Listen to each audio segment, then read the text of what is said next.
Assalamualaikum warahmatullahi wabarakatuh. Perkenalkan, nama saya Retno Dwi Wulandari, mahasiswa UIN Maulana Malik Ibrahim Malang, jurusan PGMI kelas C. Nah, di sini saya akan menjelaskan sedikit mengenai materi akhlak mahmudah dan akhlak madmumah.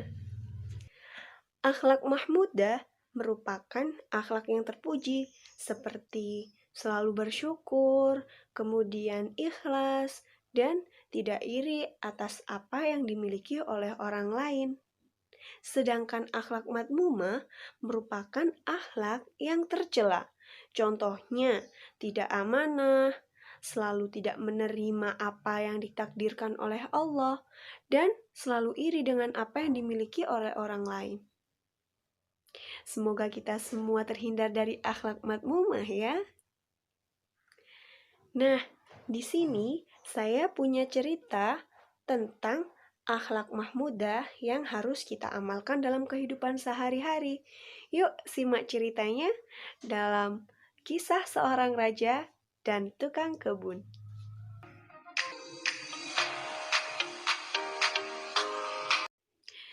Pada suatu hari, dikisahkan di sebuah kerajaan yang sangat megah, hiduplah seorang raja dengan penasihat serta prajurit-prajuritnya. Kerajaan ini sangat-sangat besar. Di dalamnya terdapat prajurit-prajurit yang sangat banyak yang siap untuk mengamankan kerajaan tersebut. Namun, seorang raja dalam kerajaan tersebut setiap hari selalu merenung, melamun, dan tidak ada kegiatan lain selain itu. Suatu ketika, sang raja berdiam diri di teras kerajaan. Ia melihat seorang tukang kebun yang kerjanya selalu dengan tersenyum, selalu dengan keceriaan. Ketika ia berangkat untuk membersihkan taman kerajaan pun, ia bersukacita dalam menyambut itu. Kemudian raja pun bergumam, tidakkah ada kesedihan di hidupnya? Padahal ia adalah orang yang miskin, orang yang tidak punya. Sedangkan aku adalah seorang raja yang fasilitas kamarku pun sudah dengan kasur yang empuk, makanan sudah tersedia. Lalu, raja pun selalu mengamati gerak-gerik dari tukang kebun ini. Ia pun mendapatkan informasi bahwa di rumahnya pun ia tidur bergelarkan dengan karpet yang sangat tipis. Makanan pun disediakan oleh istrinya secara sederhana. Mereka selalu makan dengan kebersamaan itu. Hingga pada suatu hari, sang raja pun memanggil penasehat kerajaan. Ia pun bertanya tentang tukang kebun itu. Wahai penasehatku, tak lama ini aku selalu melamun dan tidak ada kebahagiaan dalam hidupku. Namun, saat aku melihat tukang kebun itu, mengapa ia selalu bekerja dengan kebahagiaan? Ia pun tidak sekaya denganku. Dia memiliki rumah yang pas-pasan, tapi ia memiliki kebahagiaan yang sangat luar biasa. Ia pun bertanya kepada penasehatnya, hingga penasehatnya pun menjawab, wahai rajaku, ini bukan soal mengenai kekayaan raja dengan tukang kebun tersebut, tapi ini ada hubungannya dengan 99. Hah? 99? Sang raja pun kaget mendengar hal itu. Kemudian sang penasehat pun menjelaskan kembali mengenai 99. 99 ini merupakan sebuah resep raja.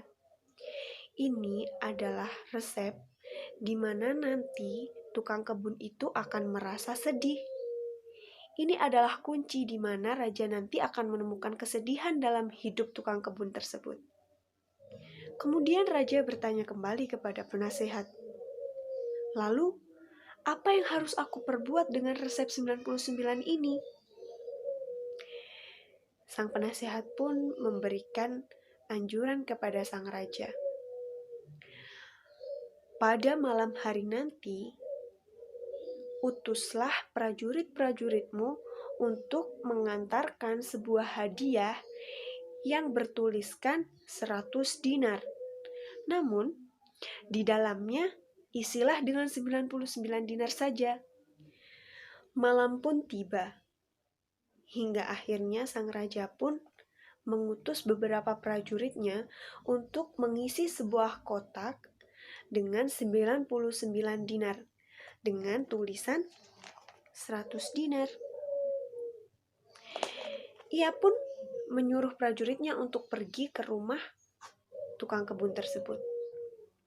Sesampainya di rumah tukang kebun, prajurit pun mengetuk pintunya. Tok, tok, tok. Hingga akhirnya tukang kebun tersebut keluar. "Wahai prajurit, ada apakah engkau datang kemari pada malam hari?" katanya. "Saya di sini diutus raja untuk memberikan hadiah ini kepadamu." "Hadiah apa itu?" Tukang kebun pun heran. "Mengapa saya diberi hadiah?" Namun prajurit itu tetap memaksa.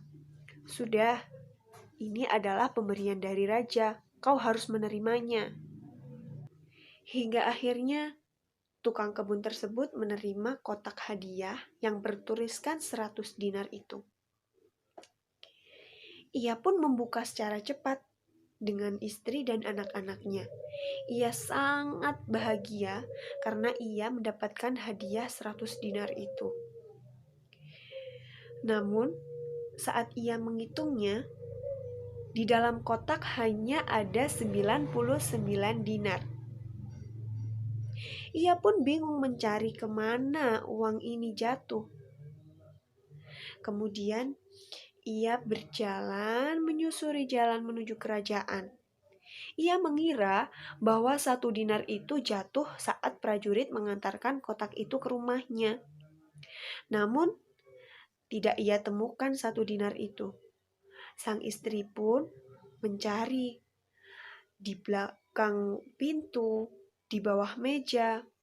Mungkin saja uang itu terjatuh saat ia menghitungnya. Namun, saat ia menghitungnya kembali, tetap saja uang itu hanya 99 dinar. Pada keesokan harinya, sang raja dan penasehat pun menunggu tukang kebun itu untuk datang ke kerajaan. Saat tukang kebun datang, wajahnya sangat-sangat muram. Ia sangat gelisah, tidak seperti biasanya datang dengan keceriaan. Sang raja pun kembali bertanya kepada penasehat, "Mengapa tukang kebun itu gelisah, wahai penasehatku?" Penasehat pun menjawab, "Begitulah kehidupan, Raja. Semua yang kita miliki, kita masih saja mencari apa yang tidak ada dalam kehidupan kita. Sama seperti tukang kebun itu, yang ia miliki justru yang hilang yang ia cari. Padahal 99 dinar itu merupakan hal yang sangat banyak sekali. Namun, ia memilih untuk mencari 1 dinar itu, hingga akhirnya ia gelisah dan tidak seperti biasanya." Sama dengan raja. Raja memiliki kekayaan yang sangat berlimpah. Namun raja selalu memandang tukang kebun tersebut memiliki kebahagiaan yang itu tidak dimiliki oleh raja.